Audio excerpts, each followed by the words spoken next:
Friday morning, Mike Mulhern for MikeMulhern.net on the way to Los Motor Speedway. Had a long night last night at the Coliseum downtown Charlotte. Pit crew competition, pit crew championship, and Jeff Burton's crew. No stars, all solid workers, won.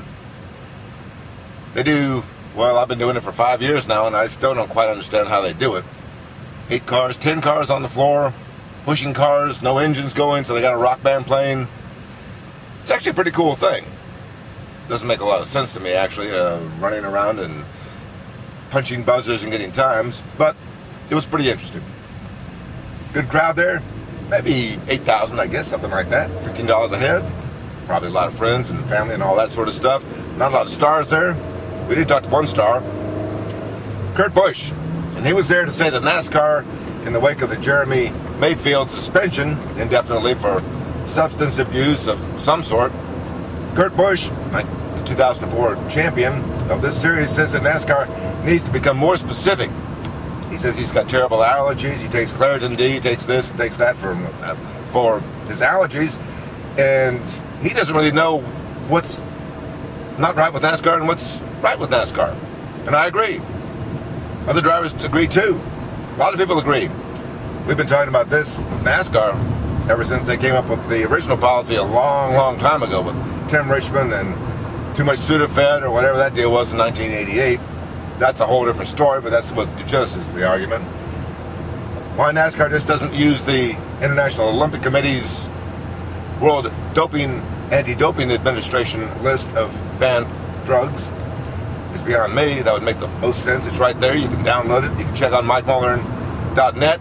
I got a link to the website that gives you all the prohibited substances and tells you exactly what it is. But Kurt Busch came to the competition not just to watch his guys, but apparently to make that statement. As a champion, third in the points right now, only 55 points out of first, and he could win out here the All-Star race Saturday night, tomorrow night, to make a point, I think, for his other fellow drivers too. NASCAR, it's all about two things: money and control. If they can find somebody else to pay the bills for whatever the thing is, whether it's the diversity program or whatever, or gasoline or tires or whatever, they get somebody else to do it. OPM, other people's money, as Kyle Petty used to say. And control. They want control.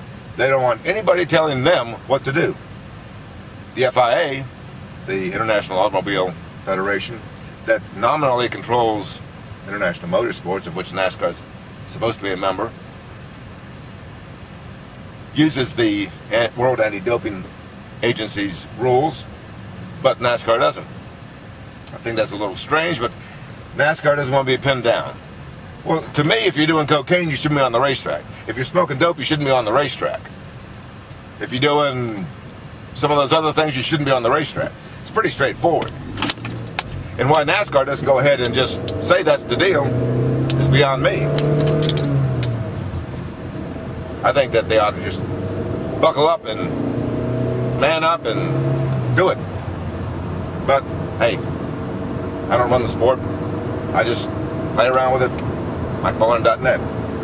Besides, I just got chewed out last night by some NASCAR people for something I wrote. I can't even remember what I wrote. They ticked them off. I write so much stuff that ticks them off. They could probably pick a day any day and find something that would aggravate them. Most of the time, they just ignore me. Just a thorn on their side. Don't work for no big city newspaper, not the New York Times, not Sports Illustrated, not the Charlotte Observer, just MikeMulhern.net. But apparently, some of the stuff I say gets read down there in Daytona, even though Billy Jr., bless his soul, is dead now.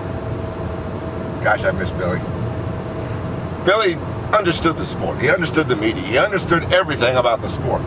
He had an uncanny sense of what this sport is all about, and not just about making money and selling tickets, because he was there long before this sport made money and made a lot of sense.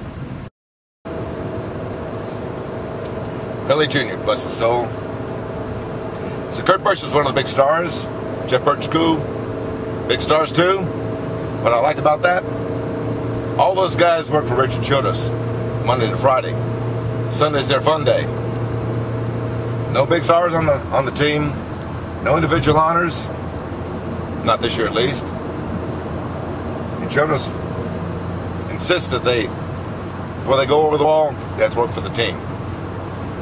Fabricators, sheet metal hangers, that sort of thing. No Sunday morning fly-ins, no high-paid contract workers, just good, solid people. I like that. That's the way it ought to be. That's the way it could be if NASCAR was on top of it. I think the start of the season, you get to name 7 people that'll be in charge of your pit crew operations, and those are the guys you got to stick with. Maybe make one change during the year, but pick 7 in the off season, and that's your 7. And they got to be at the track every day it's open. Thursday, Friday, Saturday, Sunday. They could save an awful lot of money if they didn't have people flying in on Sunday morning. Special planes and all that. Contract workers, year to year.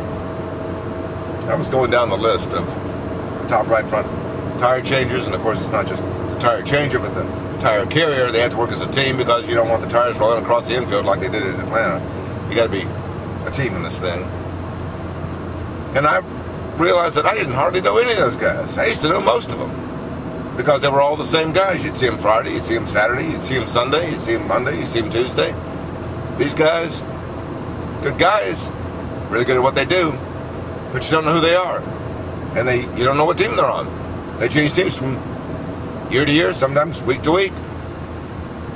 I don't think that's the way it was supposed to be. But, hey, it's not my job.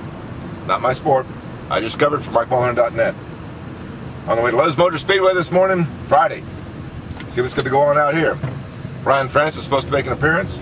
We'll see what Brian has to say about the state of the world. He might talk about Jeremy Mayfield, might not. Might talk about rules, car tomorrow. I hear he's been getting chewed out himself from some TV people that are worried about low ratings. And for the life of me, I can't figure out what's wrong with the ratings the last couple of weeks. You can't beat Talladega, Richmond, and Darlington back to back to back. Great shows, great shows. And the All-Star race, hey, it should be pretty tough too. Always is. That's what we're here for this weekend. Charlotte's Lowe's Motor Speedway. Mike Mulhern from MikeMulhern.net.